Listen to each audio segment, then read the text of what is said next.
Okay, thank you. Sir Randeep ji, बिल्कुल। जिस तरीके से कांग्रेस पार्टी हमेशा लगातार कहती आ रही है कि एक विपक्षी एकता होनी चाहिए टकराने के लिए मोदी सरकार से, और वहीं पर ममता बनर्जी ने साफ कर दिया है कि राहुल गांधी विदेश में रहते हैं, ऐसे नहीं चल पाता है, और यूपीए तो है ही नहीं, तो कहाँ गई विपक्षी एकता? और ममता बनर्जी लगातार हमलावर हो रही है आप लोगों पर, कहेंगे आप? आदरणीय साथी, कांग्रेस क्या है? कांग्रेस प्रजातंत्र है, कांग्रेस सच्चाई है, कांग्रेस समरसता है, कांग्रेस भाईचारा है, कांग्रेस विविधता में एकता है। ये हम हैं, क्योंकि हमारी लड़ाई अकेले नरेंद्र मोदी जी व्यक्ति से नहीं, हमारी लड़ाई बीजेपी आरएसएस की विचारधारा और सोच से है। और वो लड़ाई संकल्पबद्ध तरीके से राहुल गांधी जी, सोनिया गांधी जी, प्रियंका गांधी जी, कांग्रेस का हर नेता, खड़गे साहब, अधीर रंजन चौधरी साहब और करोड़ों करोड़ों कांग्रेस जन बगैर किसी डर के, बगैर भय के, बगैर झुके, बगैर दबे लगातार बीजेपी आरएसएस से वो लड़ाई लड़ते आए हैं। और वो लड़ाई इस देश की विचारधारा की लड़ाई है, समरसता की लड़ाई है। ये बात सब विपक्षी दलों सहित देश के हर नागरिक को जानने, समझने और आत्मसात करने की आवश्यकता है। कई ऐसे राजनीतिक दल हैं, उनमें से एक राजनीतिक दल और एक विशेष सम्मानित व्यक्ति की आपने भी चर्चा की, हम उनका सम्मान करते हैं, परंतु राजनीतिक अवसरवादिता और सच की इस लड़ाई में अंतर होता है।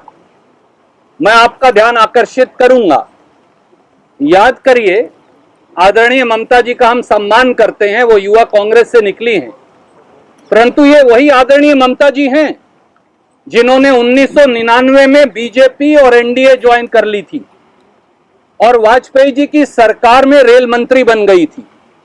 2001 तक, 1999 से 2001 तक वाजपेयी जी की सरकार में ममता जी और उनकी पार्टी हिस्सेदार रही, वहां मंत्री रही। 2001 में उन्होंने कहा अब मुझे एनडीए पसंद नहीं, भाजपा पसंद नहीं, और इस्तीफा दे दिया। और 2001 के आखिर में फिर कांग्रेस के साथ मिल गई और फिर कांग्रेस के साथ मिलकर विधानसभा का चुनाव लड़ा। 2003 में फिर कांग्रेस नापसंद हो गई, 2003 में फिर बीजेपी के साथ मिल गई और बीजेपी की सरकार में माइंस की मंत्री बन गई। वाजपेयी जी उन दिनों प्रधानमंत्री थे भाजपा की सरकार के, और ये कहा BJP is our natural ally. ये मैंने नहीं कहा, ये उन्हीं का बयान है जो आप लोगों ने दिखाया चलाया। और 2004 का चुनाव लोकसभा का फिर एनडीए और बीजेपी के साथ मिलकर ममता जी ने लड़ा।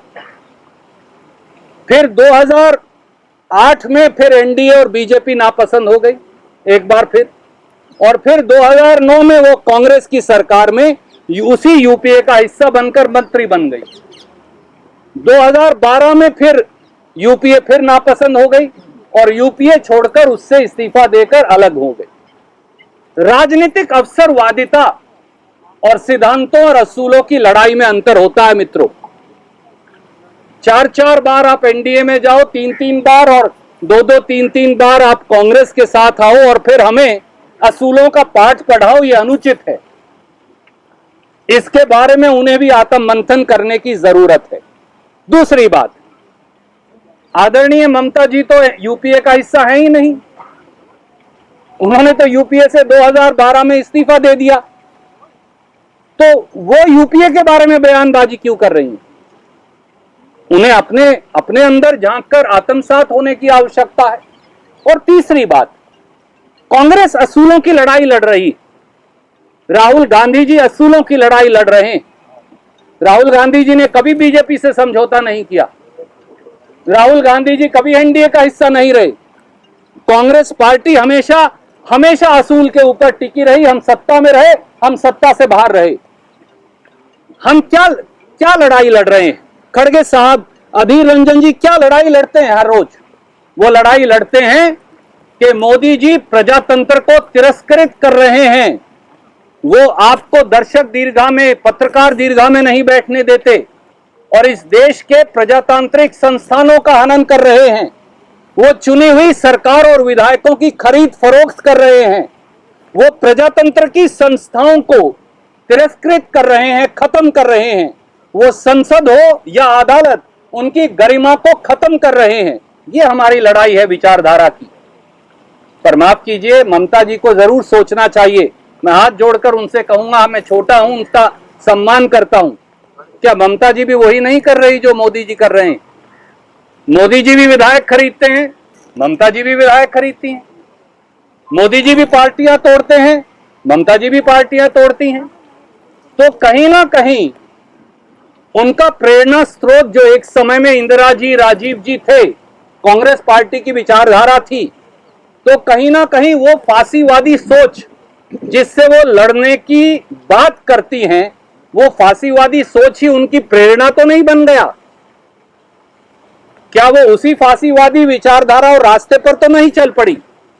हम में से हर एक व्यक्ति को यह सोचना पड़ेगा। और मैं याद दिलवाऊं, 20 अगस्त को उन्होंने ही कहा था खुद कि सब राजनीतिक दलों को इस देश के प्रजातंत्र को बचाने के लिए आगे आने की आवश्यकता है। वो तब नहीं हो पाएगा जब आप भारतीय जनता पार्टी की मदद के लिए खड़े हो जाएंगे, प्रत्यक्ष या परोक्ष रूप से। वो तब हो पाएगा जब हम एकजुट होकर खड़े हो जाएंगे। आप गोवा में 5 साल पहले चुनाव लड़ते हैं, 5 साल तक टीएमसी वहां जाती नहीं, 5 साल के बाद एक कंसल्टेंट के बैसाखियों के सहारे आप फिर पहुंच जाते हैं, क्योंकि आपको मालूम है कि बीजेपी हारने वाली है, कांग्रेस जीतने वाली है। तो कांग्रेस जीत रही है, आपका नामो निशान नहीं है, वहां जाकर आप कांग्रेस से लड़ रहे हैं, बीजेपी से नहीं लड़ रहे। आप अब उत्तराखंड जाकर भी आपको मालूम है कि बीजेपी हार रही है, कांग्रेस जीत रही है, आप उत्तराखंड जाकर भी कांग्रेस से लड़ रहे हैं। तो आप मदद किसकी कर रहे हैं? आप मोदी जी के साथ हैं या आप उस विचारधारा के साथ हैं जो भारत की समरसता की विचारधारा है, जिसको हम प्रतिबिंबित करते हैं। इसलिए कांग्रेस का दिल बड़ा है, उदार है, और हम ये जानते हैं कि गिव और टेक और सेक्रीफाइस के माहौल में भी कहीं कहीं हम अपने हित छोड़कर भी दूसरे दलों को साथ लेकर चलेंगे। वो कोई भी राजनीतिक दल हो, वो चाहे अपशब्द भी इस्तेमाल करे, फिर भी हम प्रजातंत्र के हक में आरएसएस बीजेपी की विचारधारा से एकजुट होकर लड़ने के लिए सब इकट्ठे हैं। परंतु राजनीतिक दलों को भी सोचना पड़ेगा कि क्या कहीं वो मोदी जी के रास्ते पर तो नहीं चल रहे। कांग्रेस से लड़ना उनकी प्राथमिकता है या मोदी जी से लड़ना उनकी प्राथमिकता है? उनको ये भी अपने अंतर्मन में झांक कर देखने और सोचने की आवश्यकता है।